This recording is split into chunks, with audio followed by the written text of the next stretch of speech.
Salut! Bon, que dites-vous d'un petit booktube des chaumières? J'ai quelques lectures récentes que j'ai trouvées plutôt intéressantes et dont j'aimerais parler. Le seul problème, c'est que j'ai pas suffisamment de trucs à dire à leur sujet pour en faire un lire une palière conséquent comme vous aimez, quoi. Bon, ça vous va? On s'y colle? Allez!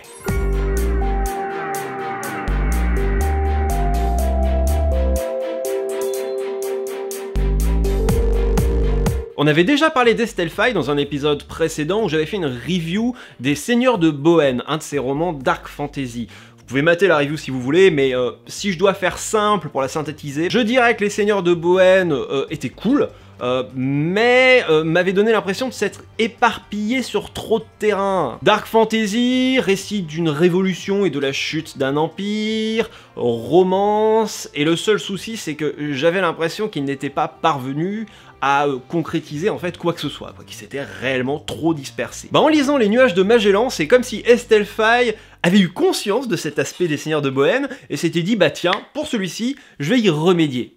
Ou peut-être qu'elle a maté la review. Mais d'abord, de quoi ça parle ? Eh bien, Les Nuages de Magellan, contrairement à son opus précédent, se situe dans un univers science-fiction space opéra. Dans cette galaxie, far far away, toutes les planètes sont devenues la propriété des compagnies, une entité au contour plutôt trouble, mais dont on devine facilement la philosophie et le fonctionnement, le bif, l'exploitation des ressources et des gens. Le roman s'ouvre sur une scène de manifestation de travailleurs, manifestation qui tourne à la répression sanglante, le tout filmé et transmis sur les médias galactiques. Tant qu'à y aller, autant faire un exemple. Sur un avant-poste, ailleurs dans l'espace, Dan, une serveuse dans un rad paumé, voit ces terribles images, et plus tard dans la soirée, va entonner en toute insouciance un chant d'appel à la résistance. Chant qui va devenir viral sur le réseau, mais qui va aussi attirer l'intérêt des compagnies. Elle comprend alors qu'elle a intérêt à décaniller sec si elle veut pas que ça chauffe pour son matricule. Alors elle va se rapprocher de Mary, une femme qui a l'air de s'y connaître en voyages spatiaux, qui a pas mal baroudé, et qui a surtout l'air de s'y connaître en résistance par rapport au pouvoir établi. Parce qu'apparemment, Mary serait une ancienne pirate de la légendaire planète Carabe. Les Nuages de Magellan m'ont bien plus botté que les Seigneurs de Bohème. Déjà, je pense que la focale choisie, beaucoup plus resserrée sur les personnages, et beaucoup moins de personnages aussi, ça fait moins casting choral que dans les Seigneurs de Bohème, fonctionne beaucoup mieux. Ça donne une narration beaucoup plus maîtrisée, beaucoup moins éparpillée. Le world building, c'est un peu pareil, est beaucoup plus modeste que dans les Seigneurs de Bohème, mais curieusement, appelle plus à ce sense of wonder, comme disent les anglo-saxons, cette sensation d'émerveillement et de dépaysement. Et c'est pas étonnant parce que ce sense of wonder, si on réfléchit bien, il a plus tendance à se nicher dans les zones d'ombre, dans les non-dits d'un univers fictionnel, plutôt que dans l'exposition pure jus. Donc, en guise de leçon, on peut dire que vaut mieux laisser le lecteur parfois se nourrir des vides d'un univers fictionnel et laisser l'imagination faire le reste. On a donc affaire à un roman d'aventure dans la pure tradition du space opéra, donc à savoir un groupe de personnages qu'on va suivre de planète en planète, qui vont devoir surmonter des obstacles, faire des rencontres et des découvertes. Le point de vue de la narration est centré sur Dan, la serveuse, qui au début du roman, on sait à peu près autant sur l'univers que nous, vu qu'elle n'a jamais quitté sa petite planète. Et donc ça permet de faire passer plutôt bien la pilule justement de la découverte de tout un univers fictionnel. Mais on va aussi en découvrir beaucoup plus au sujet du personnage de Mary, qui semble avoir un passé sombre et un peu trouble, et on aura le droit à quelques séances de flashback qui nous permettront d'en apprendre un peu plus sur ce personnage d'ancienne pirate. Scène de flashback que j'ai d'ailleurs trouvé plutôt sympa, plutôt cool, bien amenée, et qui ne casse pas le rythme, ce qui est assez rare pour des scènes de flashback, et qui nous permettent d'en apprendre plus à la fois sur l'univers fictionnel et à la fois sur le personnage de Mary. D'ailleurs, on voit que Estelfaï aime bien ce genre de personnage. Mary et un autre personnage que vous verrez dans le bouquin. Estelfaï aime bien ces personnages un peu badass, charisme plus 10, qui suscitent l'admiration. J'ai l'impression qu'elle aime bien ça, on en a déjà eu dans les Seigneurs de Bohème, et voilà. Mais là, c'est super bien mené. Y a pas grand chose qui m'a dérangé, Bon allez, pour tout dire, peut-être que certains lecteurs trouveront l'évolution du personnage de Dan un peu trop brutale, un peu trop rapide, quoi. Mais moi je pense que non, ça va, c'est amené, il y a quelques prémices à sa future badassitude, contrairement au Seigneur de Bohème, où on s'était tapé une lingère, ou boulangère, je sais plus, qui en une ellipse passait cheftaine de la Révolution, ou en tout cas grande figure de la Révolution. Non, c'est quand même vachement mieux maîtrisé, je trouve.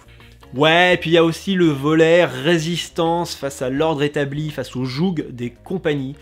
Alors moi, j'aime bien les histoires de révolutionnaires, alors ça m'a un peu fait tilter, mais je trouve que les compagnies manquent de développement, sont pas assez étayées, notamment sur le plan politique, sur la manière dont elles exercent leur pouvoir, leur coercition, quoi, sur les gens.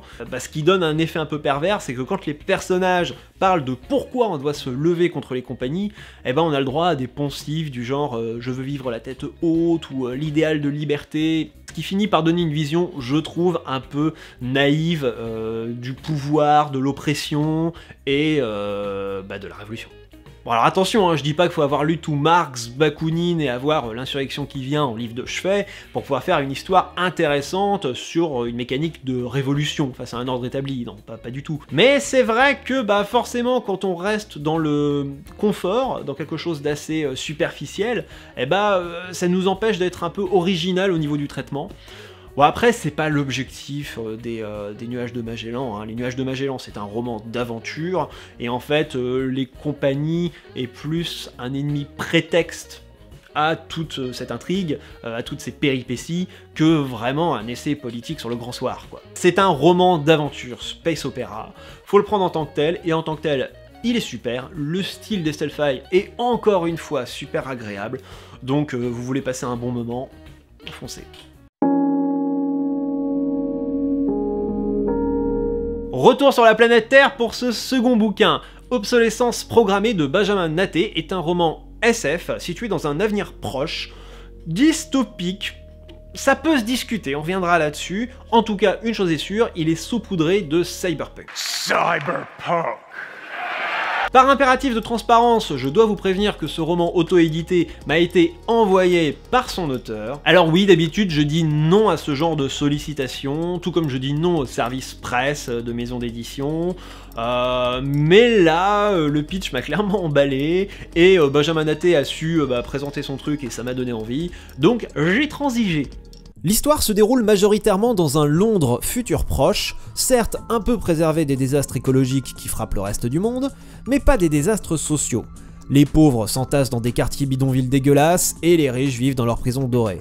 Les responsables de cette situation? Les grosses firmes, notamment une, la Varmex, qui achète tout ce qui bouge, mais surtout les ressources naturelles, ressources agricoles, les céréales. Et non contente de tout avoir, elle boursicote la Varmex. Elle boursicote vénère, toujours où il faut, grâce à une étrange invention. Pas des algorithmes de trading haute fréquence, non, ils sont interdits depuis un krach boursier terrible, mais les psiodes, sortes de traders médiums qui prévoient toujours les bons coups. Sont-ils seulement humains ? Dans cet univers, on suivra les déboires d'Edgar Chase, un homme de main au service de Victor, un propriétaire de société de négoce, qui va se retrouver mêlé à de sales affaires à la fois de la Varmex et aussi à la fois de punk activistes terroristes. Edgar Chase a pas beaucoup de bol. L'intrigue en elle-même est relativement classique, même si on a 2-3 twists bien amenés et 2-3 péripéties de protagonistes assez originales. Quelques faiblesses, on reviendra là-dessus. Mais au fond, on comprend vite que l'intrigue sert plus de prétexte à nous faire découvrir cet univers futuriste pas forcément très réjouissant.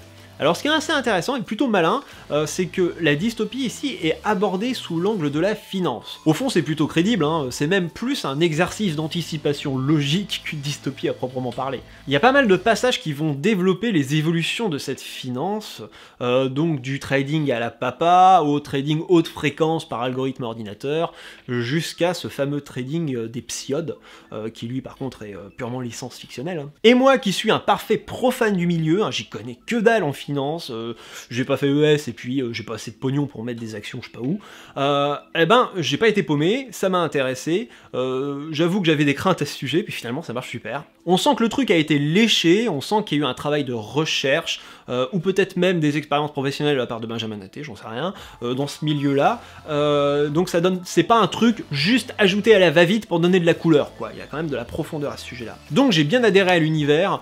Par contre, j'ai trouvé quelques faiblesses, principalement du côté des personnages et de l'intrigue. Pour l'intrigue, dans le dernier tiers du bouquin, on tombe sur des enjeux un peu vus et revus, quoi. Je vais éviter de vous spoiler parce que je vous invite quand même à lire ce bouquin, mais le coup de la princesse en détresse en 2019, c'est un peu dur. Ça c'est un peu ballot, surtout que juste avant, on a quelques péripéties qui ont un traitement plutôt original, assez peu vu en SF, donc bon. Après, au niveau des personnages, c'est surtout la caractérisation du personnage principal qui m'a posé 2-3 petits problèmes. Vu qu'on est dans un point de vue de la narration interne à Edgar Chase, on a le droit donc à tous ses monologues intérieurs, à toutes ses réactions, à tous ses ressentis, et il a des remarques de pur anard, de pur activiste, quoi, du genre à poser des bombes. Donc on se dit que voilà, ça va donner ça, quoi. Et pourtant, il y a une certaine distance avec son attitude un peu désinvolte face aux situations, un peu pragmatique, même avec sa situation, avec son boulot d'homme à tout faire là pour Victor. Alors il existe des personnes comme ça, qui sont bourrées de contradictions entre leurs pensées propres et leurs actes, ça peut même être un truc très intéressant à développer, mais là on n'a pas l'impression que l'auteur va s'apesantir sur justement cette contradiction, quoi. Il met pas le doigt dessus. Pareil pour Victor, dans une moindre mesure, que j'ai trouvé, pareil, j'ai eu du mal à me faire une peinture d'ensemble du personnage de Victor, que j'ai eu du mal à caractériser. Alors après, attention, c'est pas un défaut, c'est pas une incohérence, c'est juste que, bah ouais, j'ai trouvé la caractérisation un peu faiblarde, donc bah j'ai pas été emporté par la personnalité d'Edgar Chase, c'est pas Edgar Chase qui m'a poussé à tourner les pages de ce roman. C'est plein d'autres trucs qui m'ont intéressé, mais c'est pas le personnage qui m'a emballé, quoi. J'ai passé un bon moment, il y a 2-3 originalités, 2-3 trucs bien frais, bien sympas, donc je trouve que c'est surtout très prometteur. Il me semble que c'est le premier roman de Benjamin Até, je vais vérifier, mais il me semble. Donc bah, je suivrai l'actu de Benjamin Até avec plaisir. À mon avis, ça vaut le coup d'aller plus loin, c'est top. Bon bah 2 romans qui valent le coup, voilà, si vous avez rien à lire en SF, et bah 2 conseils cadeaux, et voilà. C'est tout ce que j'avais à dire en conclu pour le coup. Ah, j'allais oublier. Merci à toutes et à tous pour votre accueil concernant la vidéo sur l'élitisme et le pédantisme en littérature, ça m'a fait vraiment plaisir. Pour plein de raisons, donc c'était une vidéo qui me tenait à cœur, mais ça a aussi été une vidéo avec laquelle j'ai eu toutes les difficultés du monde. Au niveau de l'écriture, j'ai dû réécrire le truc 3 fois, minimum, et même encore, quand je la remate, j'ai l'impression qu'il y a 2-3 sujets qui auraient mérité d'être encore plus creusés. Bon, après, il y a des contraintes de format, évidemment, on va pas faire une vidéo qui dure 3 heures. Mais je pense qu'il y a 2 sujets sur lesquels j'aimerais revenir, voilà. Grâce à vos retours aussi, parce que j'ai eu des retours super intéressants.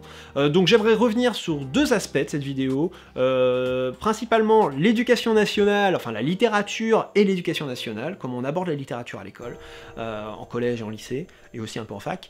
Je pense qu'il y a plein de trucs intéressants à dire en plus, puis j'ai pas fini de cracher tout mon venin.